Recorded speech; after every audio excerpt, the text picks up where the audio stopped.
So there's actually quite few things we try with stem cells, if I'm honest. So of course, in patients, we try to mobilize stem cells. There's treatments for that.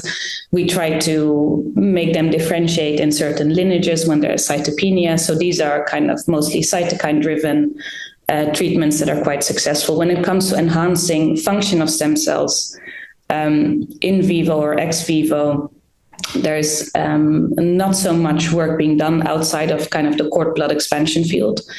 When it comes to mitochondrial treatments, of course, they are really booming business. So not per se in the field of hematopoietic stem cell therapies, but in the context of treatment-resistant leukemias.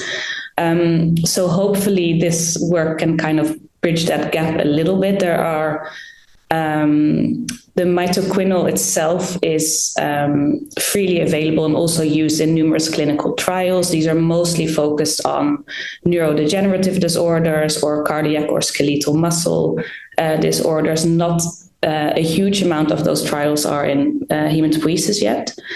And this seems very promising and relatively safe. There's, of course, other mitochondrial drugs trying to target specifically complex 1, for instance, where you really have to think more about the balance between toxicity and beneficial effect, where that has shown to be quite problematic. So, of course, every cell in your body has mitochondria. Targeting them in one way is really promising because you can have transient effects if it's non-genetic targeting, and possibly you can make more personalized treatments this way. But if you're truly targeting, one of the electron transport chain complexes, you really have to think about toxicity. But the beauty of these mitochondrial targeted antioxidants is that they don't seem to be toxic.